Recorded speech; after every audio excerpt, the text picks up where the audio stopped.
Good morning and welcome to the Good Morning Education Show this morning, the 13th of August 2021. It's Friday and we're glad to welcome you to the show this morning. My name is Folu Falodun and I welcome you to the Good Morning Education Show this morning. The Good Morning Education Show is that place where you have all discussions and all analysis, everything that has to do with education revolves around it. Yeah, this is where you find that discussion. And sometimes we step away from discussions mainly about education and take other and take some special topics that are related to education. All in all, we curate a beautiful experience for you and for every of our listening audience. This morning, we already are joined by one of our analysts, Mrs. Okenfo Ajayi. Good morning. Good morning. And yeah, I'm looking forward to a really good show. Thank you so much, May. Thank you.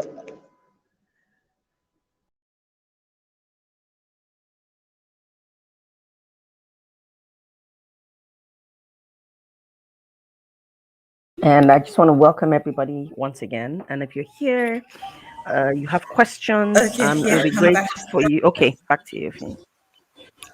Thank you very much. Just a little switch there. Thank you so much for being here with us. We will normally start with our headlines from the world of education, and that is what we are going to start with today before we go on to our very interesting topic for today. Yeah, every day we have interesting topics, and today is not an exception. But we will start first with the headlines we have from the dailies this morning.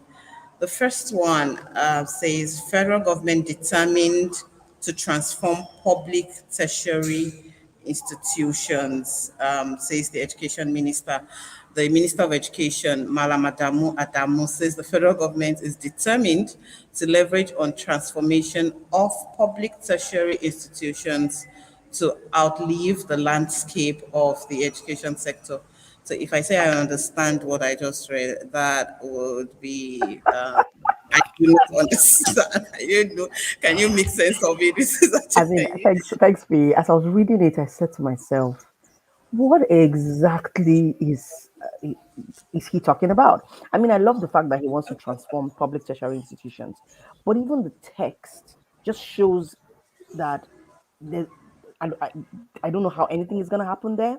Where's the roadmap? I mean, for you to come out and say, oh, we want to transform tertiary institutions, a transformation is a process. It means that there must be a roadmap in some way. There's no roadmap. And then you're saying you want to leverage something. I mean, it didn't make a lot of sense to me. He also talked about paying more attention to the health, not health, I beg your pardon, science subjects, right? And I'm wondering, okay, if you're trying to transform something, what exactly is it that you're looking at? He talked about components like research, manuscript development, library, staff training, but it was all really vague. And I mean, what I truly expected to see in that article is, oh, you know what? We're going to start with these areas. These are the subjects that we're going to look at in terms of curriculum, because transformation is much more than the infrastructure. So it just seemed like they want to do something. What exactly they're going to do is a little vague, but we just want to do something. So yeah, it didn't seem quite clear to me either. Thanks, Fee. thank you. And another part of that of this plan that I really do not understand is that the they're determined to transform public tertiary institutions to outlive the landscape of the education sector. If tertiary institutions are outliving the landscape of education, where are they going to? Where are they leaving to? What are they transforming to become? I think it's just very poor scripting. The person who wrote the story does not quite know how to write. Let's just leave it like that. That's what I think. That's what I think. It was just very poor scripting. Okay, let's go on to the next headline. Next headline says, "Lasso Babe tells teachers to show love to learners." And is this really something that should make the news? I don't think so. I noticed one of our analysts came in, but no. Yes, we have someone here. Okay, then. Okay, Ethan. Good morning. Welcome to the show. Where did Eden? Okay, I think Eden is not able to speak. Okay, Okay, I mean, to while be we wait honest for with you, him, yes. to be honest with you, I don't see why they're being told to show learners love. That's not something that should be spoken about. I mean, first of all, it's so unprofessional to tell a teacher show love to your students. No, they need to just, yeah, we know that you need to, care for the people that you work, that you teach, right? But it's not so much showing love, but being empathetic to their needs and being just doing a good job. Doing a good job is understanding the learners, is seeing them as they are, as individuals. It's like I said, activating the curriculum of empathy and showing them that, you know what, I'm here for you and I understand what your needs are and I'm ready to give it. But you see, the problem is they are not showing that level of care to the teachers in their organization. So I mean, to be honest, when somebody accuses somebody of something, sometimes I'm tempted to think, are you doing this thing and then just projecting your own ill feelings, because your guilt, onto somebody else? If they showed these teachers that they cared about them, gave them the tools and resources that they need to teach, if they showed them that they cared about them by paying salaries on time, if they showed them that they cared about them by ensuring that not one teacher is teaching 100 students, then maybe, just maybe, they wouldn't have to say something like this. Because the reality is, if you go into the, it's not a pretty picture, right? And those teachers in the public sector are swamped. Let's be, they're swamped. And I mean, for you, you know what I'm talking about, and Eben as well knows what I'm talking about. Yes. Yes. Oh, wow. Do we have Eben with us now?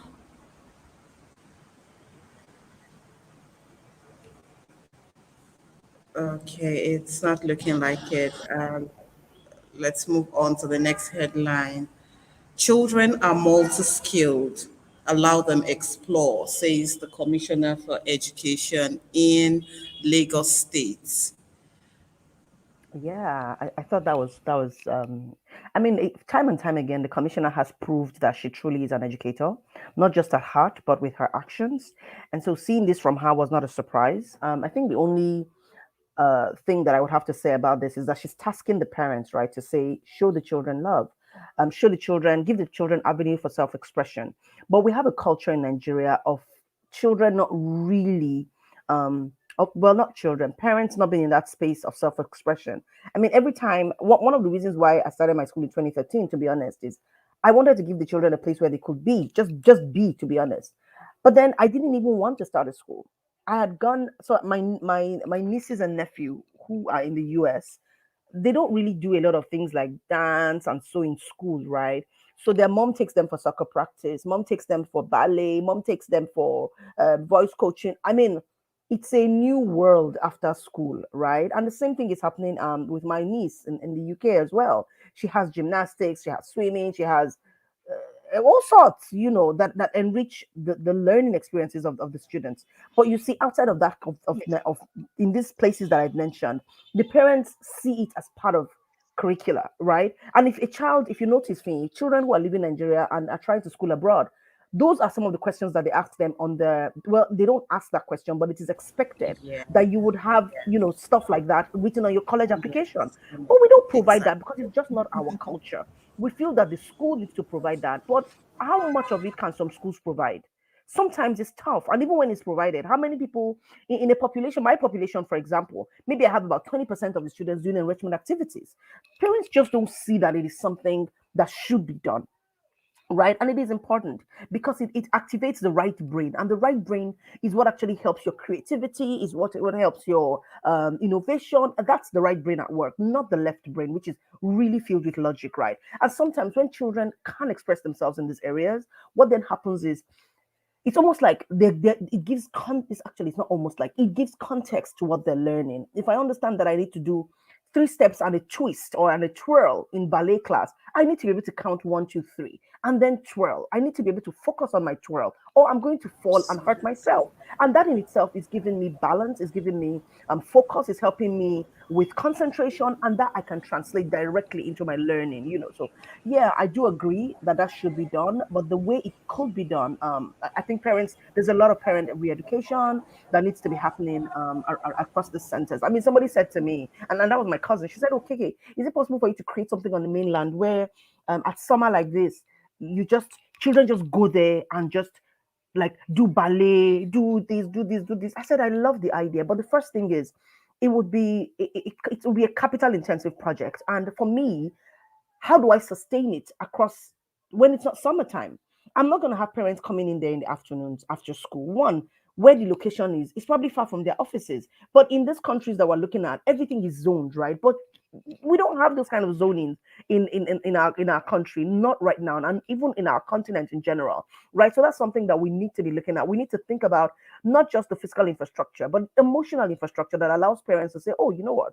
This is important for my child. So parent re-education is important. The children are always ready. We just need to get parents into that place, and of course, help schools to understand the importance of stuff like this. So, one thing that I can say, Fia, and I know I'm going on and on and on. You know how education, how much this means to me.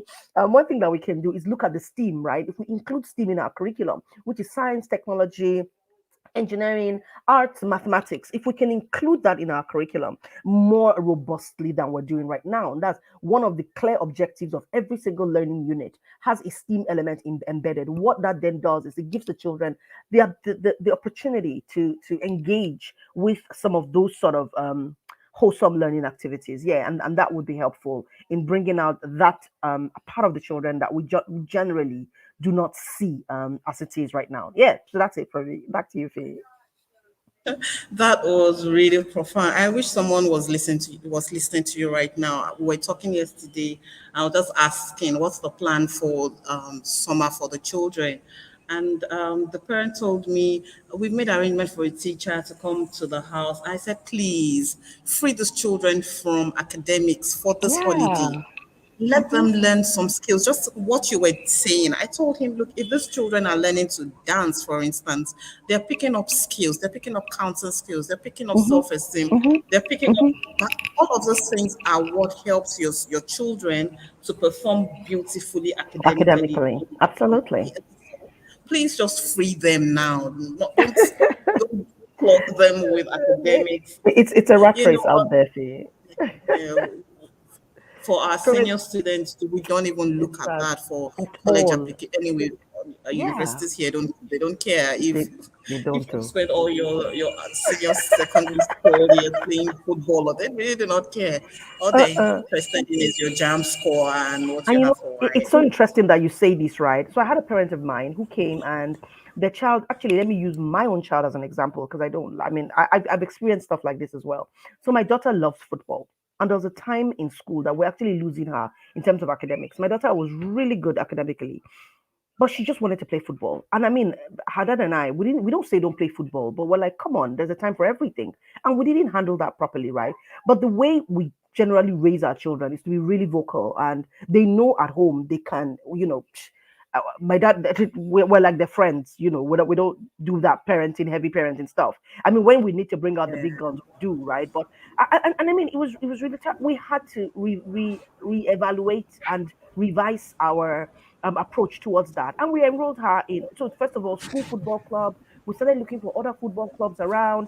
She was part of that process, and that really opened her up. And to be honest, she had to do a bit of catching up for her academics because she really felt she wasn't being heard. That was her interest. It was something she wanted to do. And even now, thinking about college, a lot of the colleges that she's looking at, even if she's not so much into football as much as she used to, but she's still looking at colleges that give her an opportunity to play football, right? So parents need to get out of that place where they feel that, you know what, this child has to pass all A's. It's great to do it, but there's so much more to life than that. And I mean, look at the trends right now. People are not the big what companies, in terms of the Googles and the Amazons and the Apples, right? And I honestly see other institutions following through with this. are not harping on a college certificate anymore. They're not. So that is to tell you what is to come right ahead. It is these experiences that a person can bring to the table that matter. I remember the time my brother-in-law was telling me how one of his managers at work didn't necessarily go to the university, but this person spent time traveling Europe, exploring things, and right now the person is one of the managers. And what's happening is the organization is paying to have this person take the certifications that they need, right? But coming in with experience, with context that you can bring to the table, not just your ABCs and one, two, threes, makes a difference in the I mean, look at this conversation we're having right now. It's not about the ABCs and the one, two, threes, is it? Back to you, Fee. Yeah, yeah. Thank you so much for that. And we have been joined by Waithera, and I'm not sure who the fourth person is. Is that even joining us again? I'm not very sure. But good morning, Waithera. Welcome. Thank you. Good morning. We have missed you. I've missed you all too. Thank you. Glad to be back. You're It's great welcome. to have you And good here. morning, Deary. Hi, Welcome to the Terry. show. Good morning. How are you doing? How's your week been? Very well, thank you. And yes, so let's move on to our next headline. Why we invest 370 million naira in scholarship for gifted students, NTIC. The management of the Nigerian Tulip International Colleges have explained that it invested 370 million naira in the scholarship of 28 brilliant students to encourage the study of science in Nigeria. I'll start with Derry on this. What do you think?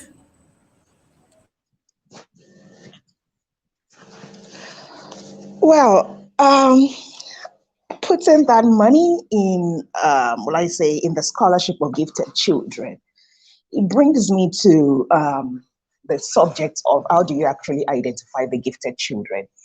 Because I would assume, like, not that I know of, it's possible it exists, but I'm not sure there is a particular metrics that or an exam that is supposed to be able to accommodate or will I say measure, oh, this child in this school is a gifted child. So it just makes me start to think that are we necessarily like sponsoring gifted children or the children that are fortunate enough to maybe go to schools, or will I say the elite schools that their parents or their teachers are able to, will I say, they understand what it is to be gifted, and they take that child up to such a scholarship. So it just is how those people will be chosen that really baffles me, because it's like I say, gifted is subjective. There has to be a measure of what you term as gifted. So I remember, because why I say this is I remember um, like very early on in life that I was describing some things that probably my son did to my friend who didn't stay in the country, and she was like, "Terry, your child shouldn't be attending a normal school. That if he was here, be attending, like, let me say, a school that is for someone like him." And I was like, how do you mean? It said they're just trying to retard his learning, because we were always fighting over assignments. The Nigerian system where you're in the primary nursery, they give you an assignment on Monday, maybe read 1 to 100. They give you the same thing on Tuesday, Wednesday, Thursday. The regular read 1 to 100, and we would always fight after Monday, because he would read it perfectly on Monday. Then Tuesday, he would say he doesn't want to do it again. And I asked why, and he would say, "Mommy, I already know it. Can I learn something else?" I would say, "But the people in your class don't know." Like, I'm not them. Do you understand? So, and it's at the end of the day, you are fighting for like 4 hours, not because he doesn't know it, but he doesn't just want to do it anymore because he feels he knows it. So those kind of things. But then it's not like there is a school that you can say, "Oh, let me take you there," that accommodates people that are able to do things like so. It's the metrics for me. If they are putting that money, it's a good thing. But how do you measure? How do you identify the students? So I don't know if there's a way. Maybe they should have invested first in saying, "Oh, teachers, or maybe a lot of awareness. If your children exhibit this trait, if your students in class is exhibiting this trait, maybe there's a website. Make them take this test. When they take this test, there's something. There should be a system."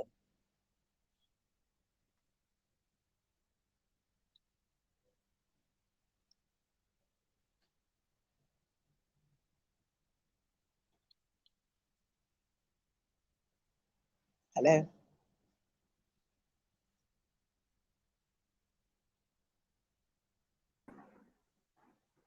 Hello, carry on. We can hear you. Okay, so that'll be my contribution. Like, I think the money is good, but they should first invest in a system that would be able to determine who is gifted or which child is gifted or not. All right, thank you very much. And good morning to everyone. KK, good morning. And of course, we have someone in our midst, Ugochi, the safety chick. Good morning. Good morning, Mr. Timmy. Good morning, everybody. That's me, your Tiffy just saying. Good morning, everybody from the other side. They don't yet understand what you mean by from the other side. Okay, good morning to you all from the US. KK, did you hear that? I did. Are you out for a program? I've gone to Or school. forever and ever? Me, I don't know. I thought I went to school.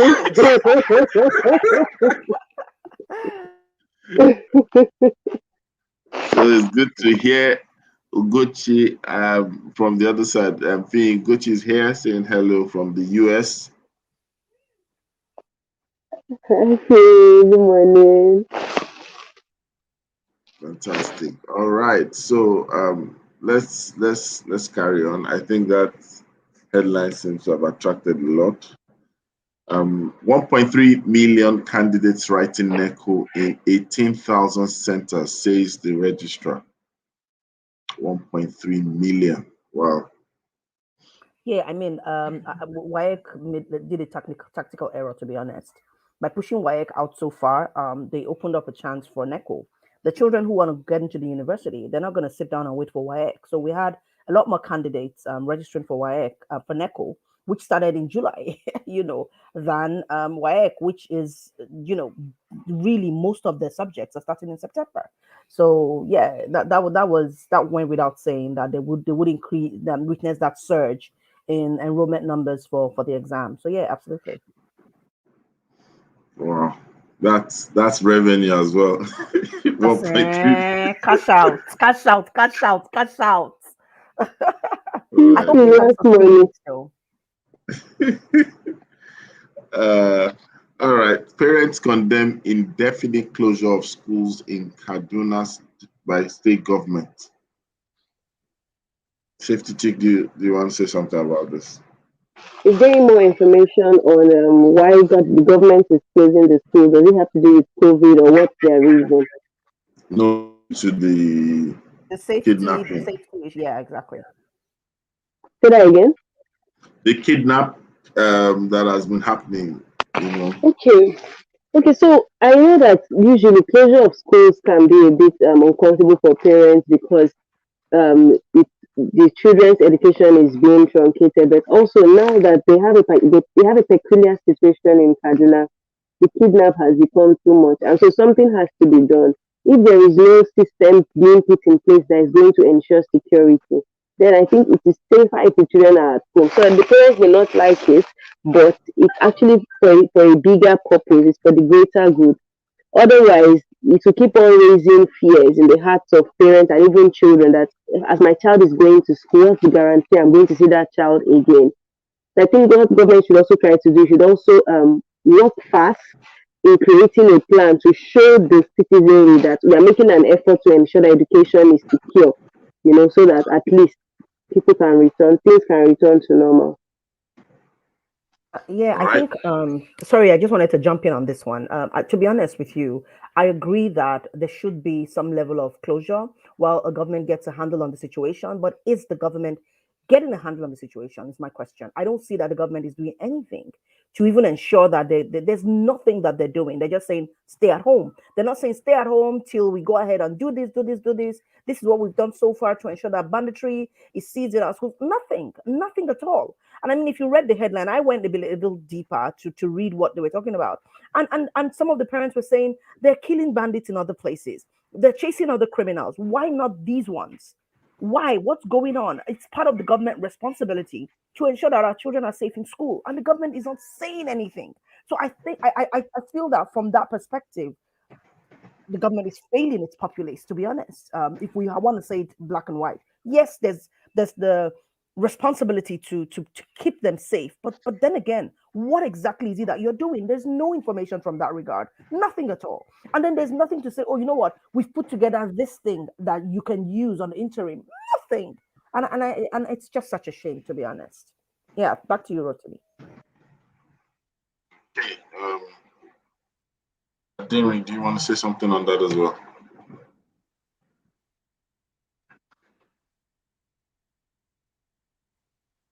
She's not here. Okay, so let's have the last. I think that's the last headline, really, pretty much. So we can go into the conversation of the day. Put up or put your feet up, better still. So let's have Fee take the floor. Do you want to open up with the introduction? Fee, are you there? Yes, I'm here. But we're not sure if your Okay, feet are up. so it's the weekend, and it's been for many people. It's been, well, apart from those that have been on holiday, but for many people, it's been a week full of work and all of that. And yeah, there's this saying that work no dey finish. It doesn't ever end. You If you work 24 hours, you still come back uh, to wake up to some work. And so we really need at this time to look at ourselves and say, Fearful, you deserve a hug. Fearful, you deserve a pat on the back. And you just need to sit down, put your feet up, get a foot massage, get it rubbed, and just relax. But many of us, or many people, find it a little difficult to relax. Sometimes we feel guilty that we're taking time out to relax. It feels like when you're not doing something, like it's an offense for you not to always be doing something. And so this morning we're demystifying that to say, look, there are times you need to just forget about everything, take a walk, just take a break, and not just take a break to do some other thing different from what you have been doing before, but just take a break to relax and enjoy the beauty that is in life. That's about the summary of our focus this morning. Thank you very much. And on that note, probably it'd be good for us to start by asking what exactly are your own plans, and then we'll take you around everyone. Um, we'll go to KK, then we'll come to Wythera, then we'll go to Aderi, and then we'll come to Safety Chick. So, Fee, open the floor. What are your plans? Why do I feel like you're putting me in front of on a hot seat right now? Okay, so yeah, I have desires of what I wish I could do right now, but they're not things that I can do like immediately. But if I was to have a weekend free, or if I had this weekend to put my feet up, yeah, I have my solid plan is to get into a spa, get a full body treatment, facials, massage, pedicure, everything, the full works. And then when I'm done with that, go out for fine dining. Done with the fine dining, go to the cinema, have a cinema experience, and then continue the movie watching at home. It would be a weekend of cakes and ice cream. I'm really going to dig into that if I had my way this weekend. So yeah, that's my plan. All right.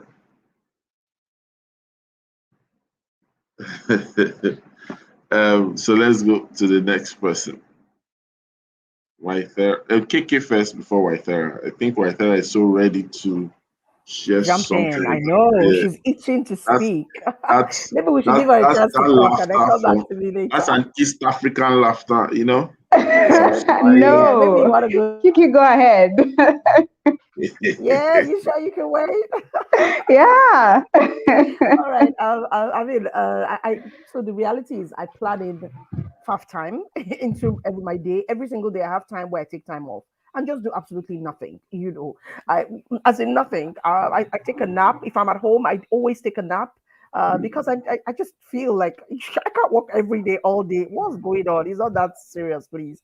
Right? And I mean, right now, this weekend, I'm going to spend some time in Wales and just to have a bit of fun, just relax, uh, put my feet up, walk around the beach, play, and just have a bit of fun. Yeah, I'm going with my laptop, right? Because I know that I might want to check in and do a few things, but we're actually going out.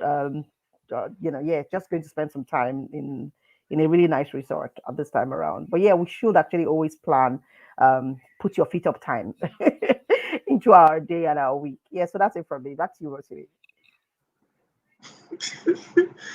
I see someone I see someone penning down some notes. I'm one of them. I'm one of them. Wales, here we come. All right. So can I go next? Yes, you're next. Okay. What do I do to put my feet up? I go for haircuts. Haircuts are big for me. Serious. I know it sounds weird, but yeah, haircuts are just refreshing and just getting new lines on my sides. So like right now, I'm doing a haircut. So that's usually a refreshing thing for me to do.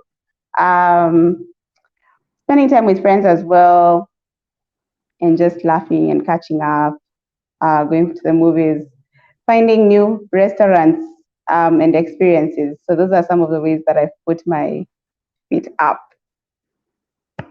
Yeah. You're done? Yes, I'm done. Thanks. All right. Getting a haircut. Okay. Just To each their own. No.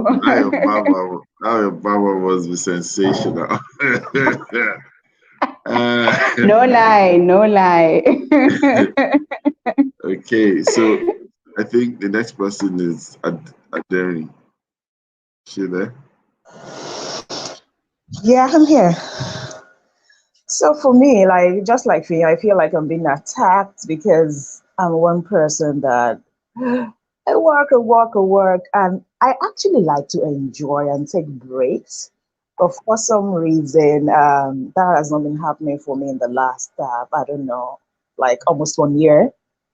And I feel like I need that at this point. So for me, I think anywhere where my children are not present will be an idea of a good break to start with. And and I think I really miss the fact that I've not been able to see like my very very cool friends in a while. Like most of them stay out of where I stay. So I think my idea of a a break would be somewhere where I can have like two of my old friends, no laptop, because one of the major challenges I have is my work is in my laptop. So in fact, my work is in my phone. So I will maybe a good place would be to go to somewhere, an island that you have to probably climb a tree to go and get internet access or something.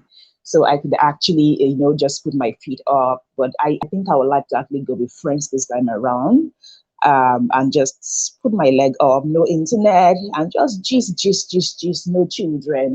If I can just take that for like 2 days, not have to worry about what the children would eat, or if someone is not going to shout mommy, someone is beating me up.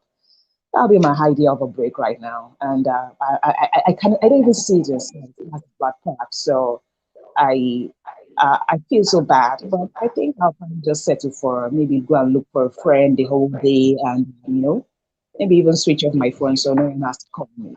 Yeah.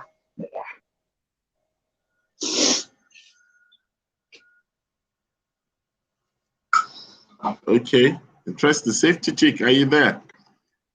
Of course, I'm sure. Yes, I sir. believe you have new options, and Let me start from the known first before we go to the unknown. Okay, so for me, taking a break would be time to sleep, sleep and rest. Then when I'm done sleeping and rested, I feel refreshed. Catching up with my friends, gisting with them on the phone, video call. Just catching up. Then reading novels, watching movies, and going out too. Going out to visit nice places.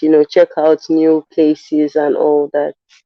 So for me, that those are the ways I relax. Okay, another way I really relax again, which is cool in an interesting sort of way, is when I'm worshiping and praying. It's on a totally different level. So, but it's very cool in a sort of way. Yes. But if we had you like many years ago, they'll call you Yaladra. I hope you understand. Understood what I said. yeah, I can piece out the meaning of. I know what Iran means and I know what Aladura means too. All right, interesting. Me, I think that what would be my getaway would be having a tea experience. So back to back cups of tea or coffee, just that smell. Then also something I noticed that kind of helps me to rewire or rewind is when I'm in a cold room. So I put on the AC and the fans. Sometimes you put two fans there. And just that feeling of you're feeling cold. I don't know, it gives me excitement. It's like as if I'm on a trip, you know. Oh, good. It's direct to you. It's good. I recall many years ago, a friend of mine came visiting and he stayed in my room. And by the time I woke up, I noticed that he was covered like a corpse. You know when you cover yourself? I was like, dude, what's wrong? What's wrong with you? I was like, he can't move. His bone is still.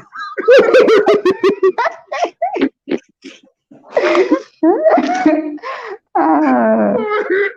You know, I don't know, but I think maybe because of the kind of brain I have, so I need to put it under that,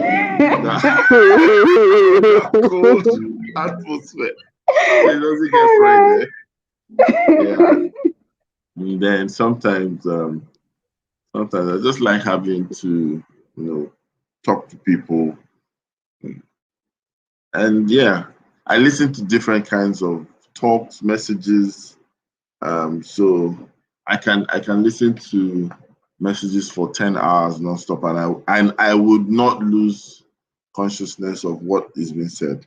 So I think that's pretty much what I would do, and I regularly do when I have the time. And then of course, when I'm in the air, and I travel most times, I I don't know, but it's always, I don't know whether it's happened to you, KK, or Safety Chick, or whatever, but I've noticed that I know that I'm going to have things that will drop in my head, like write things down.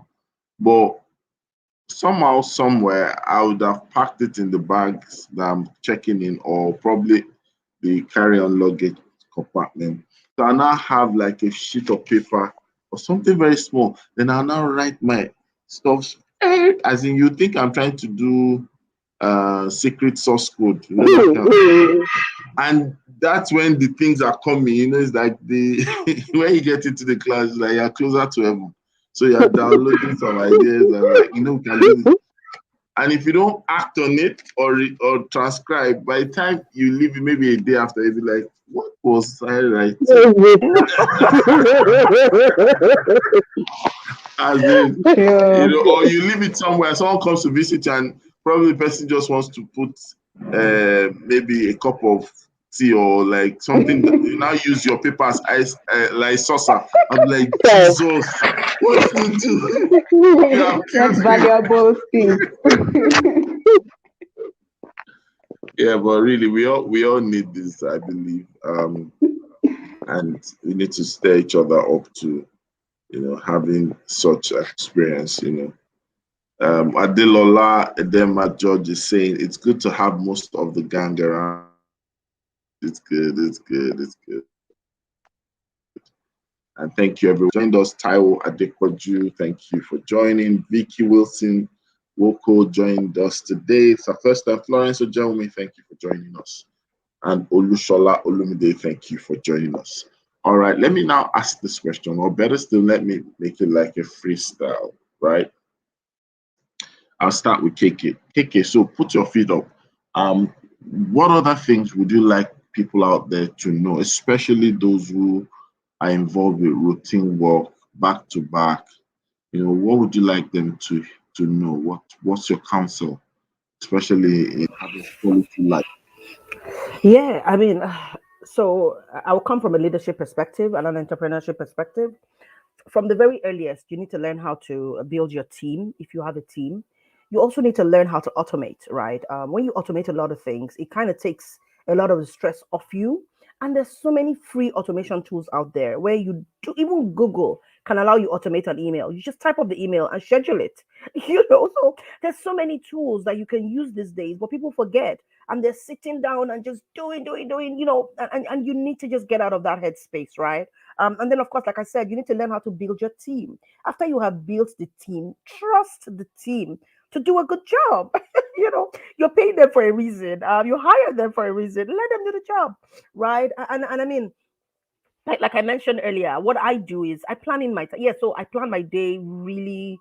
I plan my day, right? Because I'm quite busy. But I make sure that I plan in time for me to take a break, time also when I'm doing nothing. And what that does for me, right, is when it doesn't allow me get stressed because there's this time, this chunk on my day, and it could be 30 minutes, it could be an hour, where I leave it free so that if a meeting runs over or something happens, there's almost like an automatic readjustment by itself. So I'm not overly stressed because I do know that I can be a warrior, and it's not good for me. It's not good for anybody, to be honest. So those are true now. So those are the kind of things that I would tell people to do. But you know what? The world is not going to end, right? I mean, I remember when I had to go in for surgery. I think that was 3 or 4 years ago.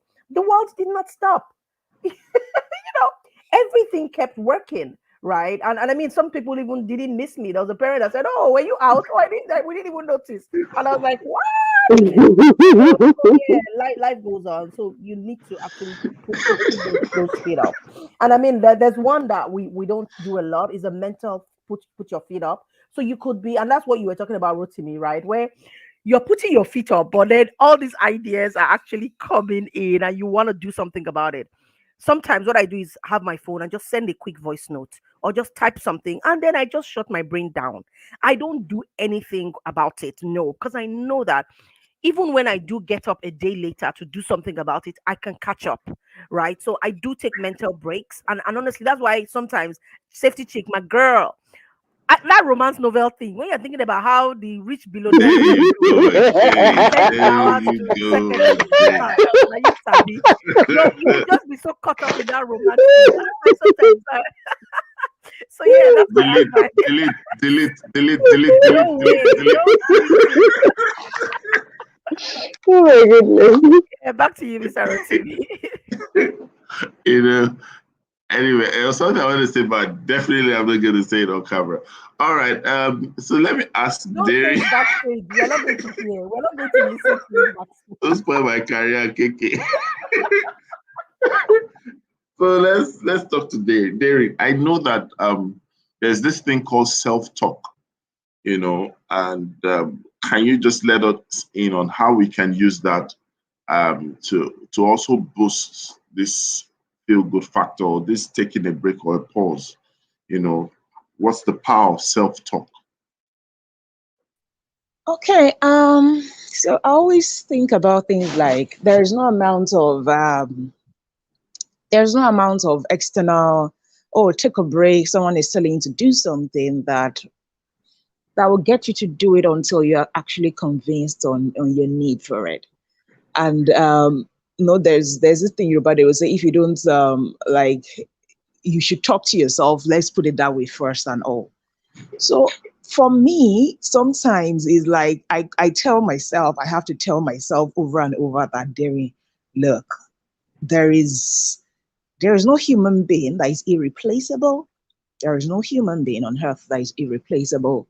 And the moment I say that like over and over, like I come into self-awareness of the fact that there must be something you're not doing. If you're saying, oh, this work is a lot, there's nothing I know, whatever that your situation is, there must still be something you're not doing that could actually relieve you of that stress you're going through.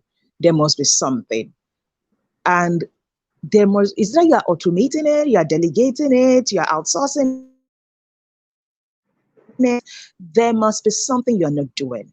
So I tell myself that, or I remind myself of things that I actually even go back to maybe like all my to-do lists that I have done, like, because sometimes you just get into that space that you can't see yourself. Once you can't see yourself, or you can't seem to be able to, just stop, find systems that you've used in the past to actually get yourself to that point that you want to. So I think talking to yourself, making yourself realize that you're at that point that you need that break, and break is not a choice. Let me put it that way. Break is not a choice.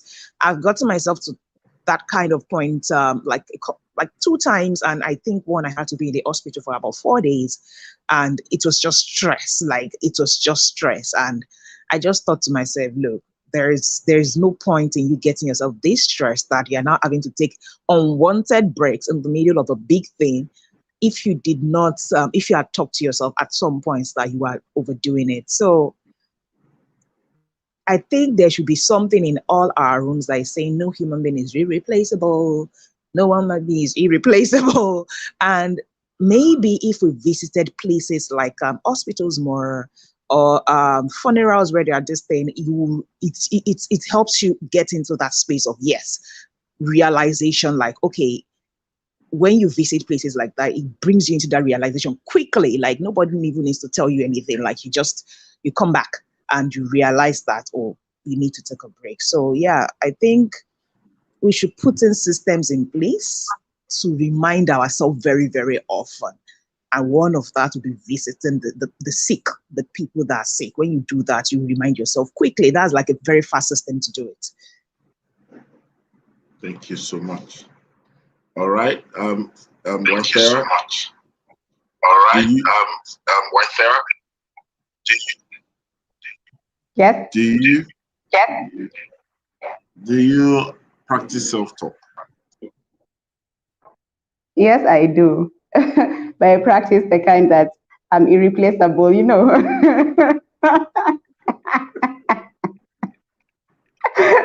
on a light note.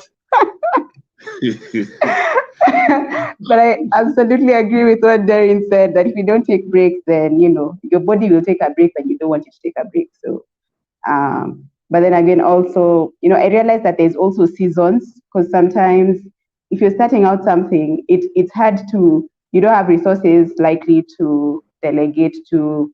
And so as much as you have to learn about tools that you can use to automate, as Keke said, there's a lot that will probably still land on your plate. And so it would be a matter of knowing, okay, this is the season I'm in, but okay, how can I still schedule maybe white space in the middle of the day or sometime during the day, just to debrief and breathe, but knowing that it's for a season. So also just having that in mind, because sometimes the resources are not there to enable one to delegate. Thank you very much. I know definitely that Safety Chick does self-talk, but I'll still give her that question. And KK, hold on, I'm coming with one jam question for you. So, Safety Chick. Okay, so I call it self-talk is actually what helps your internal monologue, and it's important to do the positive one over and over again before the day you will need it. And what do I mean by that? There will be times in your life when you're going to get down, you're not things are not going to work out, and maybe you experience disappointment, a failure, or something, and you are down. And that's the time for these negative thoughts to come to make you feel like you are a failure. And that is when your internal monologue should fight for you. So, for example, you're having those bad thoughts. Oh, I'm a failure. Oh, I didn't do it. And you say, no, that's not true. You failed at this thing. Then you're a failure. In the past, you did this, you achieved that, you did that. It's really not out for you. You're not the one talking. The battle is in your mind.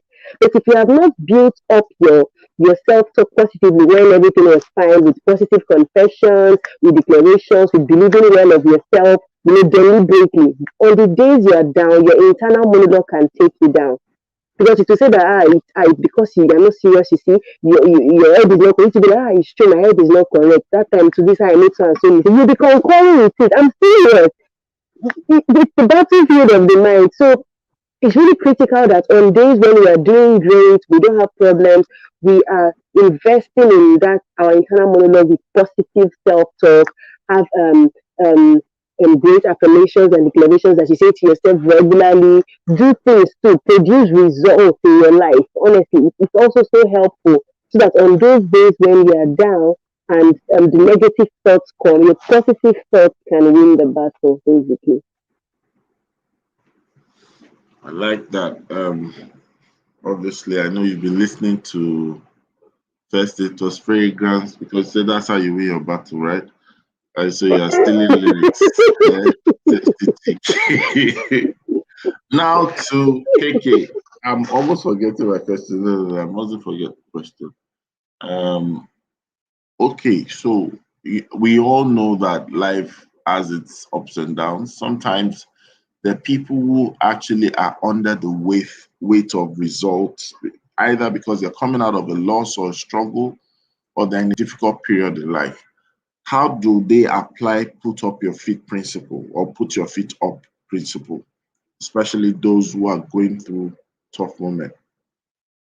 I mean, when one is going through tough moments, there's a great deal of anxiety, right? And so what I have done when I'm anxious about something is to, and I've said before on this show that I had to go through a place where I became really self-aware. I had to go through a self-awareness journey, and that's not a journey that ends, right? You constantly go through that. So I had to go through a self-awareness journey. And one of the things that I found when I'm anxious is, why am I anxious, right? If I answer that question, why I'm anxious, then that takes me into a phase of action, right? Because sometimes when you're anxious about something, you can't let it go. And that in itself generates a lot of stress. So you can't even think about your feet, talk less of putting them up. Right. So I ask myself that question, why am I anxious? And once I can identify why I'm anxious, is it that I have a skill problem? Is it that I'm what exactly is it? Then I can then dig into what that thing is and then have a plan of action to solve it, right? And that's what I do. And then I pace myself because I know that if I break down, just like I can't remember her name now. I'm sorry, but she mentioned the fact that when she was ill in hospital, she broke down because she wasn't resting enough, right? I need to then pace myself, and that's what I do. I me, and so another thing I do is to collaborate with people. I want to get it done. Doesn't necessarily mean I need to get it done, right? So if you're in that space where you're really anxious and you've suffered through loss or failures and you're just there's just this red haze in front of you every time you think about moving forward or resting, then ask yourself, who else can you collaborate, right? Sometimes just changing the people around you makes things look a little different, right? And to be honest, no matter how anxious you are, sometimes just unplugging and just shutting down, you come back at it and you notice things in different ways. So even if it's really difficult, I would still advise that you just shut it down sometimes. It's still going to be there anyway. So why not just shut it down and then come back to it? And I'm a person of faith, right? So I would generally pray and just leave it at the feet of my father, because I know that I cannot do it by myself, right? I mean, being a Christian allows me to trust, to just trust God that it's going to work out for my good, right? So that's something that I would always also advise people. We cannot live through life and have nothing that anchors us. You need to have an anchor, and if all of your anchor are your accomplishments, then you are living a really sorry tale as a yeah. So let me stop now. Back to you, Mr. Rotimi. Thank you so much for that. I like the way you chip that in. Very important for people to understand. Your accolades and achievement cannot be your anchor alone. It shouldn't even be your anchor. It can be a reflection, it can be a reference, but not an anchor. Yes, or else your peace will just get stolen when you make great things or when you need great things, and that's always going to happen all through life. And as we draw the curtains on the show today, I like to ask us to make a commitment on the show, and probably also share how others can make a commitment. I feel that from all the comments that we've had, and also from all the feedback from you guys, it's essential that we put some things almost like into law. Permit me to use that word. So taking a haircut, so I know what to tell my barber the next time. And normally I don't like staying there for too long, but I probably say, take it slow, take it slow. So the scalp needs some touch. you know. It does. I see your mouth like it does. you know. And like Darren also mentioned, sometimes you might need to just tell yourself, take a chill pill, Don't carry the world on your head, or else you'll be the one losing most times. And of course, case so found truth. So I want us to end with that commitment, right? I'll start with you, Waithera. What will be your commitment, God? It can just be reiterating what you said, but what would be your commitment to yourself and to others, and what you want others to do? So we'll take a round and we'll end the show. Alrighty. For me, I am committing to put in more white space. When I say white space, I mean like time during the day when there's nothing that's scheduled. So just so that I can breathe. And maybe I'll start using the AC. Super brain needs air, like to cool. So just really seriously putting in time to just rest, and then also really scheduling those breaks. I think that for me is the biggest thing right now. Scheduling those breaks and being intentional about them. Like the same way we have our meals.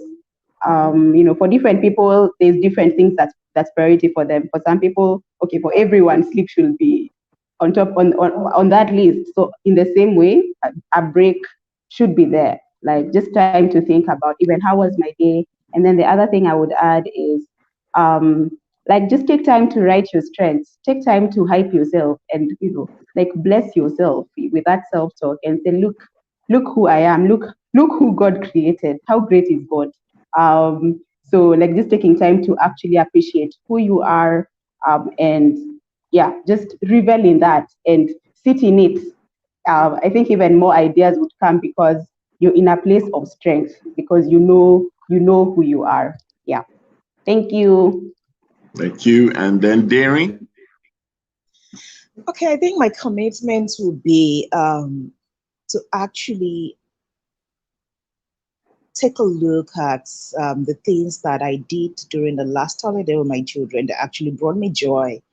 And I think that would be every evening we would go into the compound, ride bicycle. They will make a lot of noise, and just watching them make a lot of noise. So I think my commitment would be to like find at least 1 hour of that day to let them do that. And while I just watch them do that and just drop my phone and just watch them, laugh at the small things, plants, One of the things we did was just get what's that thing, like a plastic water bottle that we had was empty, plant something, and I saw the joy on their face when they were trying to plant a beans, and they start nurturing that every day. So I think I'll just take time to watch life happen, especially with my children, like 1 hour in a day to just watch life happen and savor those moments. So I think that is one of the things I would want to do. At least throughout this holiday, when they're on holiday, I will just commit to that 1 hour daily. If the worst case scenario is I should be able to do that like 5 days or 7 days of the week. And I think that would bring me joy. And that thing I need to think I want to do is take 10 minutes of the day to just look in the mirror. Like there are some weeks I practically actually do not even look in the mirror because there's no even time to look in the mirror. I'll just take time to look in the mirror and appreciate God's work again. So yeah, those two things I'll commit to them. Mirror, mirror on the wall.